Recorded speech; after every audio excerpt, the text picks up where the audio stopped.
Salam keluarga Malaysia, hello and good afternoon. Thanks for joining us. I'm Syahidah Arifin and you're watching Updates at Noon. Making the headlines today. Ceasefire begins between Palestinians and Zionist regime after three-day conflict. Guard slashed with sword succumbs to injuries.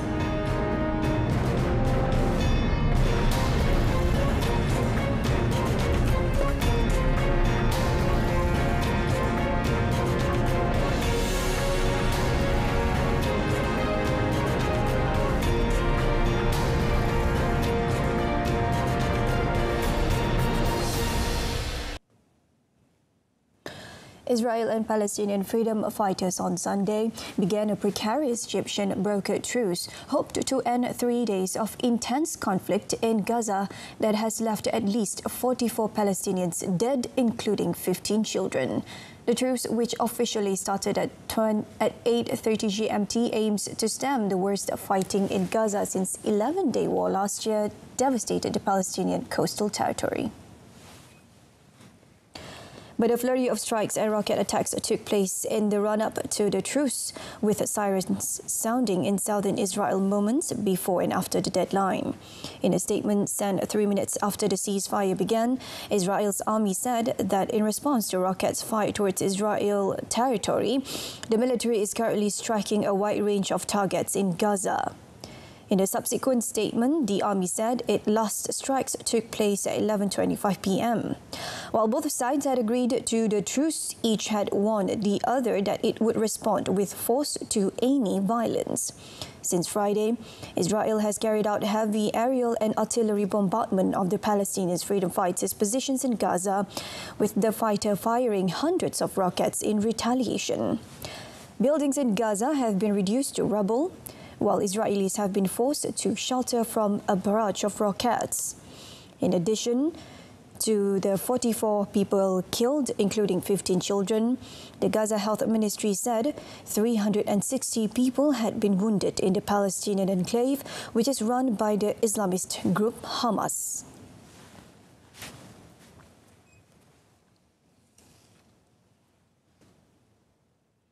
The security guard who was injured after being slashed with a sword in an incident at a housing project site in Sungai Petani on Thursday has passed away.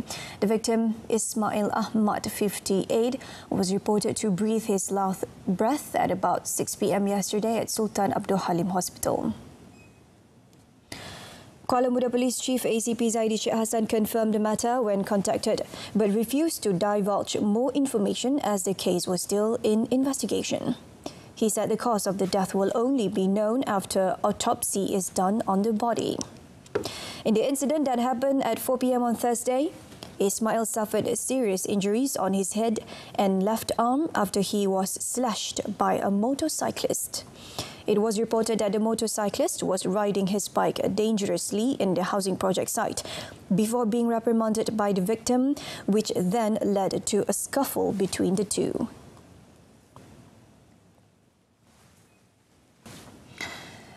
Earlier yesterday, the motorcyclist was brought to Sungai Petani Sessions Court and charged under Section 326 of the Penal Code for causing injury to the victim using a sword. The accused, R. Subramaniam, 41, pleaded guilty to the charge read before Judge Roslan Hamid. The court then set 29 August to set the sentences while waiting for the victim's full medical report. Judge Roslan also set bail of 12,000 ringgit with one surety and asked Subramaniam to report himself at Kuala Lumpur Police Headquarters every month until the case is closed. The police have denied allegations that there was an incident of a racial quarrel in Sungai Petani as viraled on Facebook recently. Kuala Lumpur Police Chief ACP Zaidi Sheikh Hassan said the news spread by irresponsible parties had stoked uneasiness and angst among the local community. In a statement, he said that police denied that such an incident had occurred in Sungai Petani and urged the public to immediately stop the spreading of false news because it can undermine the sentiments of the community. He said for spreading fake news, police would investigate according to Section 504 of the Penal Code, which provides for a prison sentence of up to 2 years or a fine or both. He added that the investigation would also be conducted under Section 233 of the Communications and Multimedia Act 1998, which provides for a fine of not more than 50,000 ringgit or imprisonment of not more than 2 years or both.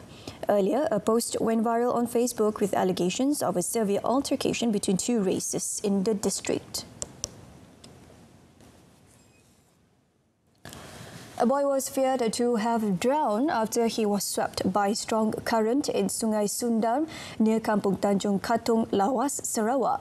The incident was reported when the victim, Nabil Suhaili, 12, was dipping in the river along with his 5 other friends.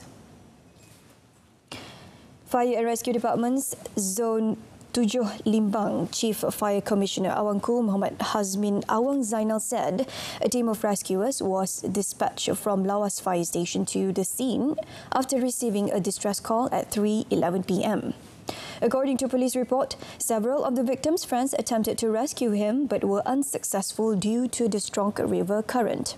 Commissioner Awangku Muhammad Hazmin said the rescuers, who were helped by the local villagers, were looking for the victim along the river bank with a search radius of 5 kilometres. However, as of last night, the victim was still lost and the search and rescue operation was halted before being resumed this morning. Over in Simunjan, an accident near Kampung Sungai Ladong at 5:30 p.m. yesterday has killed a 72-year-old woman and injuring 2 other men, including the driver of the car. Sarawak Fire and Rescue Operation Centres in a statement said the woman, identified as Fajar Kuli, was found unconscious at the back seat. In the incident, the driver was reported to have lost control of the car and crashed onto a tree, causing both driver and front seat passenger to be stuck in their seats. The woman was extracted from the vehicle with the help of members of the public in the area, but were later confirmed dead by medical officer. The 2 injured victims were sent to Simunjan Hospital for further treatment.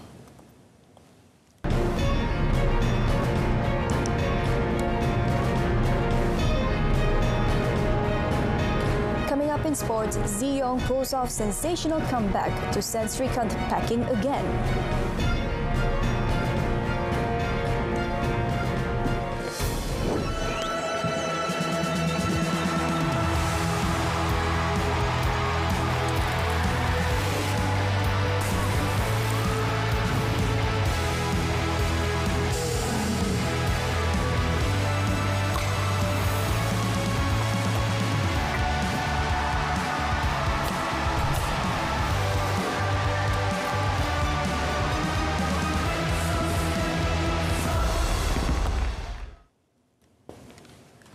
For a fleeting moment, national diver Nur Dabita Sabri looked on course to deliver the country's first ever diving gold medal at the Birmingham 2022 Commonwealth Games.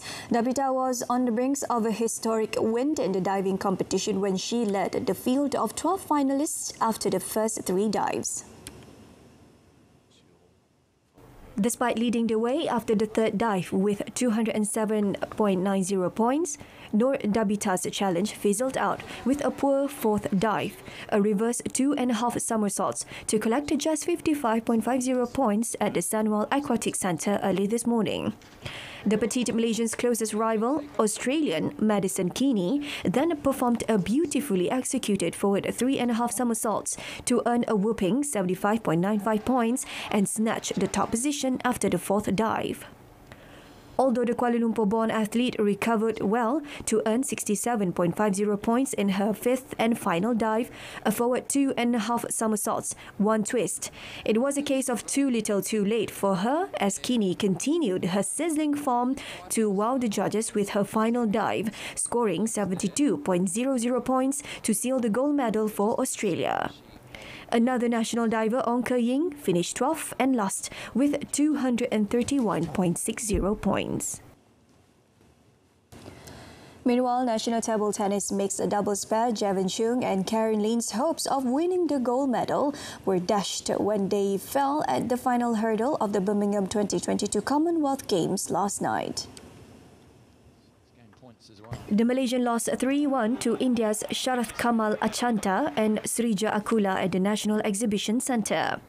Javin and Karen went down 4-11, 11-9, 5-11, 6-11. Although they have to be contented with silver, the national mixed doubles pair can still stand tall because Malaysian paddlers have never won any medals in mixed doubles at the Commonwealth Games. Singapore's Clarence Chew Chi Yu and Zheng Jian took bronze after defeating Australia's Nicholas Lum and Ji Min Hyung 11-8, 11-6, 7-11, 14-12.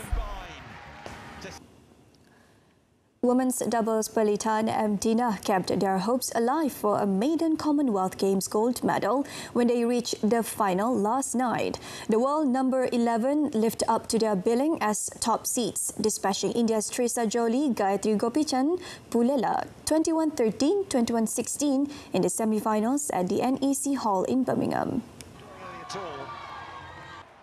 Pearly and Tina will be looking to ensure that the women's doubles gold medal stays with Malaysia following Chow Mei Kwan, Vivian Hu's triumph in the 2018 edition in Gold Coast, Australia. Pearly and Tina, favourites to win the gold, will face England's world number 14, Chloe Birch, Lauren Smith in the final today. Pearly and Tina's victory certainly brought tears to the national badminton camp as national rising star Ng Zi Yong had earlier come from behind to oust India's Srikanth Kindambi to reach the men's single final.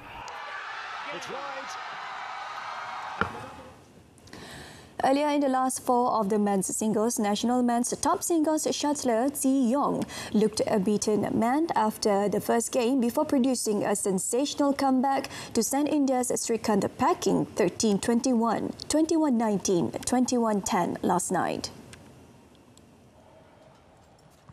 Having succumbed to Zi Yong 19-21, 21-6, 16-21 in the second match of the mixed team final on Tuesday, as Malaysia reclaimed the gold medal by beating India 3-1, Srikanth again found the world number 42 a tough nut to crack at the National Exhibition Centre Hall 5. Zi Yong endured a shaky start as Srikanth shot off the blocks to claim a 21-13 win, leaving the Malaysian wondering what had hit him. But Zi Yong is made of sterner stuff these days.